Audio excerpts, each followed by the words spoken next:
The absence of my mother was something I had carried with me for as long as I could remember. It shaped the way I saw love, family, and trust. Growing up, it was just my father and me, a duo bound together by shared struggles and silent sacrifices.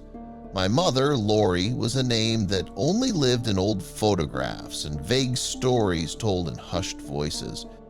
She had left when I was just a baby, vanishing from our lives like a fleeting shadow. But on my 18th birthday, my world was turned upside down, not by a party or a special moment of celebration, but by an unexpected package. A simple, unassuming box, yet one that carried the weight of a past I thought I had moved beyond. Lori was never a real presence in my life. She wasn't there to pick me up when I fell as a child, to watch me blow out birthday candles, or to comfort me when I struggled through school.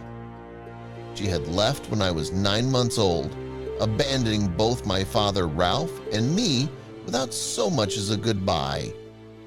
My father always avoided the subject, never speaking ill of her, but never trying to explain her absence either. I grew up believing she had chosen to leave because we weren't enough, because I wasn't enough. My parents had been just 18 when I was born. My father was hardworking but came from humble beginnings. My mother, on the other hand, came from wealth, a world of privilege that had no place for a struggling young couple with a child. The way I understood it, she had chosen to chase dreams of becoming a famous writer rather than be tied down by a family. She had walked away, leaving my father to shoulder the responsibility alone. Times were tough, but my dad never let me see how much he struggled. He worked multiple jobs, took loans he barely managed to pay back, and did everything he could to make sure I never felt abandoned. My paternal grandparents helped where they could, but even with their support, there were nights when my father went to bed hungry, just so I could have enough to eat. Occasionally, money would arrive from my maternal grandparents, silent, impersonal transactions that were more of an obligation than an act of care. It was clear that while they were willing to send financial aid, they wanted nothing to do with us. And so my life was shaped by a single, unwavering truth. My mother had left, and she was never coming back. Until one day, she did. Lori reappeared on our doorstep when I was 16. I remember the moment vividly.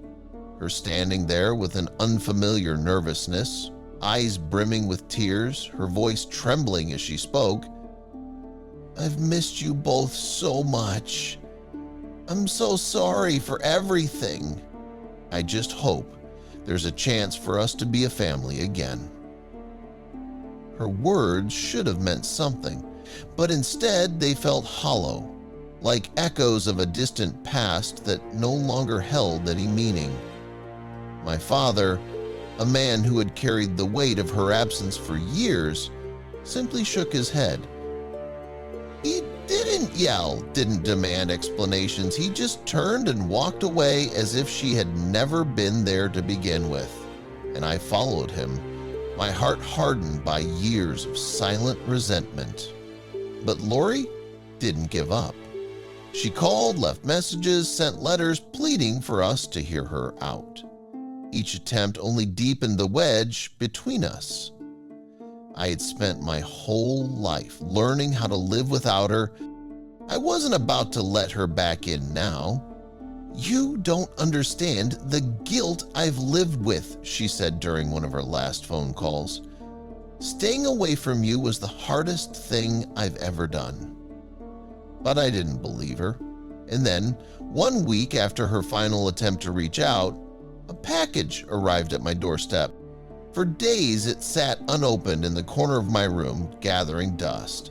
I had no desire to see what she had sent me, but then my father came home one evening, his face unreadable as he delivered the news.